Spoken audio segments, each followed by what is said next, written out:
कब, क्यों और कैसे डूबी द्वारिका। श्री कृष्ण नगरी द्वारिका महाभारत युद्ध के 36 वर्ष पश्चात समुद्र में डूब जाती है। द्वारिका के समुद्र में डूबने से पूर्व श्री कृष्ण सहित सारे यदुवंशी भी मारे जाते हैं। समुद्र यदुवंशियों के मारे जाने और द्वारिका के समुद्र में विलीन होने के पीछे मुख्य दो घटनाएं जिम्मेदार हैं। एक माता गांधारी द्वारा दिए गए कृष्ण को श्राप और दूसरा ऋषियों द्वारा कृष्ण पुत्र सांब को दिया गया श्राप। आइए इस घटना के बारे में विस्तार से जानते हैं। प्राचीन द्वारिका नगरी। गांधारी ने दिया था यदुवंश का नाश का श्राप। महाभारत युद्ध की समाप्ति के बाद जब युधिष्ठिर का राज तिलक हो रहा था, तब कौरवों ने माता गांधारी ने महाभारत युद्ध के लिए श्री कृष्ण को दोषी ठहराते हुए श्राप दिया कि जिस प्रकार कौरवों के नाश का हो रहा ठीक उसी प्रकार यदुवंशी का भी नाश होगा। ऋषियों ने दिया था सांब को श्राप। महाभारत युद्ध के बाद जब 36 वर्ष आरंभ हुआ तो तरह तरह के अपशगुन होने लगे। एक दिन महर्षि विश्वामित्र, कर्ण, देव ऋषि नारद आदि द्वारिका गए। वहां यादव कुल के कुछ नौकों ने उनके साथ परिहास करने को सोचा। वे श्री कृष्ण के पुत्र सांब को स्त्री वेश में ऋषियों के पास ले गए और कहा कि ये स्त्री गर्भवती है, इसके गर्भ से क्या उत्पन्न होगा। ऋषियों ने जब देखा कि युवक हमारा अपमान कर रहा है तो क्रोधित होकर उन्हें श्राप दिया। श्री कृष्ण का यह पुत्र वृषणी और अधिकवंशी पुत्रों का नाश करने के लिए एक लोहे मूसल उत्पन्न करेगा, जिसके द्वारा तुम जैसे क्रूर क्रोधी लोग अपने समस्त कुल का संहार करेंगे। उस मूसल के प्रभाव से केवल श्री कृष्ण और बलराम ही बच पाएंगे। श्री कृष्ण को जब यह बात पता चली तो उन्होंने कहा कि यह बात अवश्य सत्य होगी। समुद्र में डूबे द्वारिका नगरी के अवशेष। मुनियों के श्राप के प्रभाव से दूसरे दिन ही सांब ने मूसल उत्पन्न किया। जब यह बात राजा उग्रसेन को पता चली तो उन्होंने उस मूसल को चुरा कर समुद्र में डलवा दिया। इसके बाद राजा उग्रसेन और श्री कृष्ण ने नगर में घोषणा करा दी कि जो कोई भी वृषणी और अधिकवंशी अपने घर में मंदिर तैयार नहीं करेगा, जो भी व्यक्ति छिपकर मंदिर तैयार करेगा उसे मृत्यु दंड दिया जाएगा।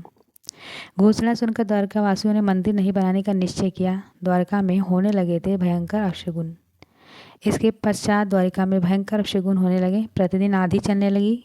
चूहे इतने बढ़ गए कि मार्गों पर मनुष्य से ज़्यादा दिखाई देने लगे। वे रात में सोए हुए मनुष्यों के बाल नाखून को कर खा जाते थे। सारस, उल्लुओं की, बकरे, गीदों की आवाज़ निकालने लगे। गायों के पेट से गधे, कुत्तियों से बिल्लवा और निवेलियों के गर्भ से चूहा पैदा होने लगे। उस समय यदुवंशियों को पाप करते शर्म नहीं आती थी। आतंकवासियों के हाथे मारे गए प्रद्युम्न जब श्री कृष्ण ने नगर में होने अपशगुनों को देखा तो उन्होंने सोचा कि कौरवों की माता गांधारी का श्राप सत्य होने पर समय आ गया है। इस अपशगुन को देखते पक्ष के 13वें दिन अमावस्या का संयोग जानकर श्री कृष्ण काल की अवस्था पर विचार करने लगे। उन्होंने देखा कि इस समय वैसा है योग बन रहा है जैसा महाभारत के युद्ध के समय बना था। गांधारी के श्राप को सत्य करने के उद्देश्य से श्री कृष्ण ने यदुवंशियों को तीर्थ यात्रा करने की आज्ञा दी।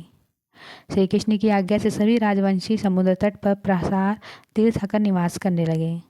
प्रभास तीर्थ में रहते हुए एक दिन जब अंधक व वृषणी वंशी आपस में बात कर रहे थे तभी सत्यायक ने आवेश में आकर कृतवर्मा का उपहास और अनादर किया। कृतवर्मा ने भी कुछ ऐसे शब्द कहे कि सत्यायक को क्रोध आ गया और उसे कृतवर्मा का वध कर दिया। यह देखकर अंधकवासियों ने सात्यायक को घेर लिया और हमला कर दिया। सात्यायकी को अकेला देख श्री कृष्ण के पुत्र प्रद्युम्न उसे बचाने दौड़े। सात्यायकी और प्रद्युम्न अकेले ही अंधकवंशियों से भिड़ गए, परंतु संख्या अधिक होने के कारण अंधकवंशियों को पराजित नहीं कर पाए और अंत में उनके हाथों मारे गए। यदुवंशियों के नाश के बाद अर्जुन को बुलाया था श्री कृष्ण ने। अपने पुत्र और सात्विकी की मृत्यु से क्रोधित होकर श्री कृष्ण ने एक मुट्ठी अर्का घास उखाड़ ली। हाथ में आते ही वह घास वज्र के समान भयंकर लोहे की मूसल बन गई। उस मूसल से श्री कृष्ण सभी का वध करने लगे। जो कोई भी वह घास उखाड़ता वो भयंकर मूसल बदल जाती। उन मूसलों से एक ही प्रहार से प्राण निकल जाता था। उस समय काल के प्रभाव से अंधक, भोज, शिनी, वृषण वंश के वीर मूसलों से एक दूसरे को वध करने लगे। यदुवंशी भी आपस में लड़ते हुए मरने लगे। श्री कृष्ण के देखते ही देखते सांब, चारु, देषण, अनिरुद्ध और गद की मृत्यु हो गई। उन्होंने तो श्री कृष्ण को भी क्रोधित कर दिया और उन्होंने शेष बचे सभी वीरों का संहार कर डाला। अंत में केवल दारुक कृष्ण का सारथी दारुक ही शेष बचे थे। कृष्ण ने दारुक से कहा कि तुम तुरंत हस्तिनापुर जाओ और अर्जुन को पूरी घटना बताकर द्वारिका ले आओ। दारुक ने ऐसा ही किया। इसके बाद श्री कृष्ण बलराम उसी स्थान पर रहने कहकर द्वारिका लौट आए। बलराम जी के स्वधाम गमन के बाद ये किया श्री कृष्ण ने। द्वारिका आकर श्री कृष्ण ने पूरी घटना अपने पिता वासुदेव जी को बताई। यदुवंशियों के संहार की बात जानकर उन्हें बहुत ही दुख हुआ। श्री कृष्ण ने वासुदेवा जी से कहा कि आप अर्जुन के आने तक स्त्रियों की रक्षा करें। इस समय बलराम जी वन में मेरी प्रतीक्षा कर रहे हैं, मैं उनसे मिलने जा रहा हूँ। जब श्री कृष्ण ने नगर में स्त्रियों का विलाप सुना तो उन्हें सांत्वना देने कहते, शीघ्र ही अर्जुन द्वारका आने वाला है, वे ही तुम्हारी रक्षा करेंगे। यह सुनकर श्री कृष्ण बलराम से मिलने चल पड़े। वन में जाकर श्री कृष्ण ने देखा कि बलराम जी समाधि में लीन हैं। देखते ही देखते उनके मुख से सफ़ेद रंग का बड़ा सा सांप निकला और समुद्र की ओर चला गया। उस सांप के हजारों मस्तक थे। समुद्र में स्वयं प्रकट होकर भगवान शेषनाग का स्वागत किया। बलराम जी द्वारा देह त्यागने के बाद श्री कृष्ण उस सोने वन में विचार करते हुए घूमने लगे। घूमते घूमते वे एक स्थान पर बैठ गए और गांधारी द्वारा दिए गए श्राप के बारे में विचार करने लगे। देह त्याग करने की इच्छा श्री कृष्ण ने अपनी इंद्रियों को संयमित किया और महायोग की अवस्था में पृथ्वी पर लेट गए। जिस समय भगवान श्री कृष्ण समाधि में लीन थे उस समय जरा नाम का एक शिकारी हिरणों का शिकार करने उद्देश्य से वहाँ आ गया। उसने हिरण समझकर दूर से ही श्री कृष्ण के बाढ़ चला दी। बाढ़ चलाने के बाद जब वो अपना शिकार पकड़ने के लिए आगे बढ़ता है तो योग में स्थिर भगवान श्री कृष्ण को देखकर उसे अपनी भूल पे पछतावा हुआ। तब श्री कृष्ण को उसे आश्वासन दिया और अपने परम धाम चले गए। अंतरिक्ष में पहुंचने पर इंद्र, अश्विनी कुमार, रुद्र, आदित्य, वसु, मुनि आदि सभी ने भगवान का स्वागत किया। इधर दारुक ने हस्तिनापुर जाकर यदुवंशियों के संहार की पूरी घटना पांडवों को बता दी।